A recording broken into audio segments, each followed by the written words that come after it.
Yo, what's up mga master? Happy Sunday nga sa ating lahat. Ari nga ay ako ay nandini sa Kalamba.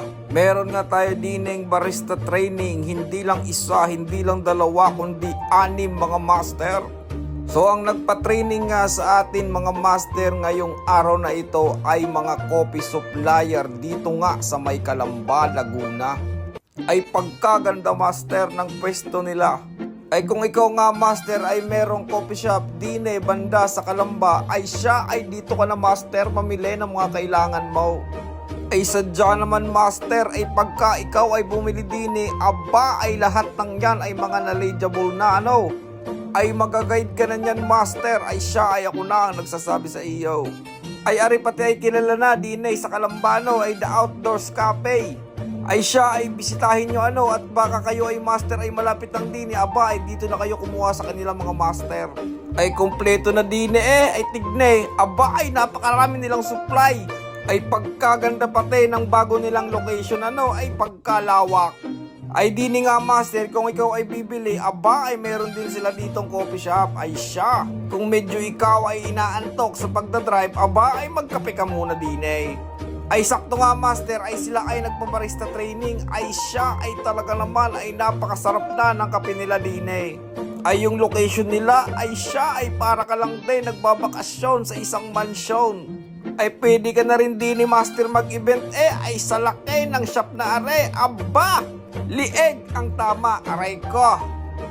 Ay siya ay simulan na natin master ang training. So dahil master tatlo nga sa kanila ay wala pa talagang alam, kaya master nagsimula tayo sa pinakaumpisa. Diniscuss natin sa kanila master yung kambing na nagbubudots, aray ko. At syempre master si Caldi na 100 ang asawa. Yun lang. Ay siya ay pagkaganyan ay turo ay inang. Meron nga pala ako master nabasa na isang comment doon nga sa pinost ko kahapon doon sa final round ng throwdown ng Lonely Owl. Ay ang labas ay hindi raw siya satisfied dun sa latte art kasi hindi niya malaman kung ano yung ginawang latte art. Yan na nga ba master ang sinasabi ko na wag nyong papakin ang 3-in-1. Para naman master hindi na kayo maging mangmang aray ko. Meron pa akong isang nabasa doon na mas magaling pa raw sa akin yung mga naglalate art doon. Ano naman? Wala naman problema yun master kasi ang alam ko mas magaling din yun kaysa sa'yo. Dito master sa coffee industry walang kinalaman dito kung sino yung magaling at kung sino yung mahina. Ire-respeto ka dito master, depende dun sa attitude na pinapakita mo. To tell you frankly master, lahat ng nagbaba sa mga latte artist natin dito sa Pilipinas, sila talaga master yung mga walang ambag sa buhay. Mga walang narating at higit sa lahat master, kailanman hindi nila magagawa yung mga nagagawa natin. Mas masakit pa master sa hurt yung sinabi ko, pero yun ang buhay na patunay na kahit kailan hindi nyo kami mahihigitan mga master. Kaya kung wala ka master sasabihing maganda, mas mabuti pa master wag ka na lang magsalita. At pag ikaw master ay narinig ko pa talaga, ay siya ay lieg ang tama. Ay siya ay balik na tayo dine sa ating training. Ay dini nga master sa partnere ay tinuturuan ko na sila master ng tinatawag na barista dance at yung parameters of espresso.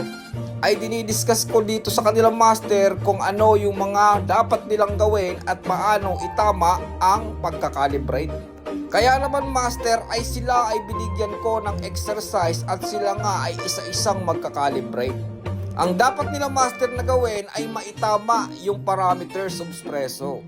Ay yung ginamit nga namin dito master na ratio ay 1:2 ano. Ay napakaganda master ng ganaring exercise no. Ay sila ay nag-iisip ngayon ano, ay lumalawak yung pangunawa nila kung paano ba nila susolusyonan yung problemang ganare. Paano nila i-adjust ang grind size, kailan nila i-adjust ang water temperature, kailan nila babaguhin yung mga bagay para lang master maitama no yung ating calibration. Ay sa bawat pagkakamali nila master ay meron silang nabubuong bagong idea kung paano maitatama yung lahat ng pagkakamali pagdating sa pagkakalibrate. Lagi ko master ginagawa yung ganareng senaryo kasi nga master at the end of the day malalaman talaga nila master yung mga mali at kung paano nila ito maitatama. Lagi nyo tatandaan, master, na wala yan natututunan kung tama na agad ang ituturo natin. Kaya dapat, master, bigyan natin sila ng exercise para, master, mas lalo nilang maglaman at mas lalong maging deep yung knowledge nila kung paano mag-calibrate. Ay sa punto naman na remaster ay sila ay pinagsalami shot ko ay pinapaintindi ko sa kanilang, master, kung ano ba yung lasa ng espresso. Ay ang salami shot naman, aring master, ay napakahalaga ay ikaw talaga ay malalaman mo kung ano nga ba yung nalalasahan mo. Ay malalasahan mo yung acidity, aring sweetness at aring bitterness. Ay pagkatapos nga namin dyan, master, na ang pinakaantay ng lahat ay syempre ay tinuruan ko na sila, master, ay kung paano ang proper steaming at syempre kasabay na dyan, master, ang pagla-latte art. Ay sadya namang tunay, nga naman talaga ang best part ng training, ay yung magsayang ka ng gatas, ay siya. Kaya naman, master, na nga ay isa-isa ko na nga silang tinuruan dito, ay kung paano ang tamang pagbuhos. Paano ang tamang paghawak ng pitcher at kung paano ang teknik sa pagbuhos ng latte art. Ay si tatay ay siya ay talaga naman grabe yung tawa ko, aba. Yun pinakitaan talaga tayo agad ni Master Dine, aba, ay nagawa talaga niya ng napakaganda yung heart na pinapagawa ko. Ay lahat sila dito, master, ay nagsubok, ay si master ay muntik na O ari namang isa ay pwede na, aba, ay nakabuo naman, ay sadya naman Man si tatay ay kahit papaano ay may nabuo naman, ano ba gayan, ay pitos? Yun lang, ay siya. At syempre, ang may-ari ng The Outdoors Cafe, si Ma'am Bethany, aba, ay pwede na yan, ma'am, ay siya, ay pwede nang pagtsagaan So maraming salamat po sa The Outdoors Cafe at sa team nyo. Maraming salamat sa pagtiwala kay Bahay Barista. At syempre, big shoutout nga pala sa videographer natin. Sheesh!